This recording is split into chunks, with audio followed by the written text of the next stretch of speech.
بسم اللہ الرحمن الرحیم۔ السلام علیکم دوستو، امید کرتے ہیں کہ آپ ایمان اور تقوی کی بہترین حالت میں ہوں گے۔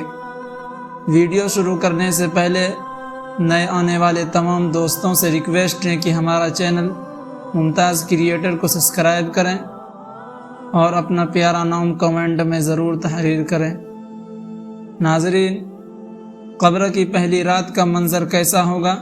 یہ ایک ایسا سوال ہے جس کی تلاش میں ہر دوسرا شخص نظر آتا ہے۔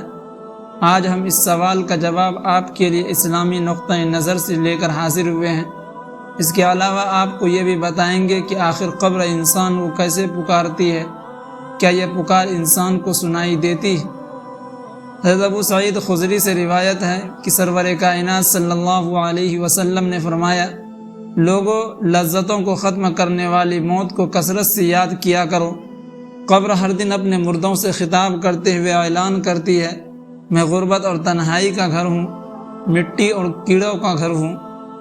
جب مومن کو دفن کیا جاتا ہے تو قبر اسے مرحبا کہتے ہوئے خوشخبری سناتی ہے کہ میری پشت پر چلنے والوں، میں تو بڑا محبوب تھا، آج میں تیری ہو گئی اور تو میری طرف آ گیا، تو اب میرے احسان کو دیکھ لے گا۔ یہ کہہ کر قبر تا حد نگاہ کشادہ ہو جاتی ہے اور جنت کا دروازہ اس کے لیے کھول دیا جاتا ہے، جہاں سے اس کو جنت کی تازہ ہوا آتی ہے۔ حضرت ابو ہریرہ رضی اللہ عنہ کا بیان ہے کہ رسول اللہ صلی اللہ علیہ وسلم ایک جنازے میں شریک ہوئے، پھر فرمایا میں بھی آپ صلی اللہ علیہ وسلم کے ہمراہ تھا۔ آپ صلی اللہ علیہ وسلم ایک قبر کے پاس بیٹھ گئے اور فرمایا، یہ قبر ہر دن بآواز بلند کہتی ہے، اے آدم کی اولاد، تو کیوں مجھے بھول گیا؟ کیا تجھے یہ معلوم نہیں کہ میں تنہائی کا گھر، غربت کا گھر، وحشت کا گھر، کیڑوں مکوڑوں کا گھر ہوں؟ میں بہت تنگ گھر ہوں، مگر اللہ جس کے لیے کشادگی کا حکم فرمائے گا اس کے لیے کشادہ ہو جاؤں گی۔ اس کے بعد آپ صلی اللہ علیہ وسلم نے فرمایا، اے قبر، تو یا تو جنت کا چمن ہے یا پھر آگ کا ایک تنور۔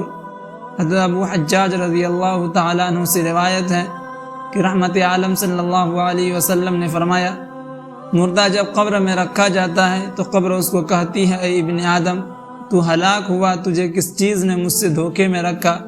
کیا تجھے معلوم نہ تھا کہ میں فتنہ، تاریکی اور کیڑوں مکوڑوں کا گھر ہوں؟ تجھے کس چیز نے مجھ سے بہکا کر نڈر کر دیا اور تو میری پشت پر خوب اکڑ اکڑ کر چلتا تھا؟ اگر وہ مردہ نیک ہوتا ہے تو اس کی طرف سے قبر کو جواب دینے والے جواب دیتے ہیں، اے قبر، تو دیکھ تو صحیح اس کے اعمال کیسے ہیں، یہ اچھائی اختیار کرتا تھا اور برائی سے باز رہتا تھا۔ یہ سن کر قبر کہتی ہے، بے شک یہ نیک تھا، اب میں اس کے لیے سرسبز ہو جاتی ہوں۔ مردے کا جسم اس وقت منور ہو جاتا ہے اور اس کی روح اللہ تعالیٰ کی طرف بھیج دی جاتی ہے۔ حضرت عبداللہ بن عبید رضی اللہ عنہ سے روایت ہے کہ رسول اللہ صلی اللہ علیہ وسلم نے فرمایا، مردہ قبر میں بیٹھتا ہے اور ان لوگوں کے پیروں کی آواز بھی سنتا ہے جو اس کے جنازے کے ساتھ قبر تک گئے ہوں۔ مردے سے اس کی قبر کہتی ہے، اے ابن آدم، تیری ہلاکت ہو، تو نے میری تنگی، بدبو اور کیڑے مکوڑوں کا خوف نہیں کیا، اس لیے تو نے ان چیزوں سے بچنے کے لیے تیاری نہ کی۔ بداعمال مردے سے قبر کہتی ہے، تجھے میری تاریکی، میری وحشت، میری تنہائی اور تنگی اور میرا غم یاد نہیں رہا۔ اس کے بعد قبر اس کو جکڑ دیتی ہے، جس کے بعد اس کی پسلیوں کی ہڈیاں ایک دوسرے میں پیوست ہو جاتی ہیں۔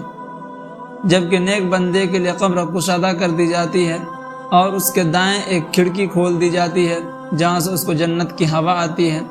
اللہ پاک ہم سب کو قبر کے عذاب سے بچائے اور ہم کو نیک اعمال کرنے کی توفیق عطا فرمائے۔ ناظرین، ہماری یہ دلچسپ معلومات آپ کو کیسی لگی؟ اپنی رائے کا اظہار ضرور کریں، اور اگر چینل پر نئے آئے ہیں تو ہمارے چینل کو ضرور سبسکرائب کریں۔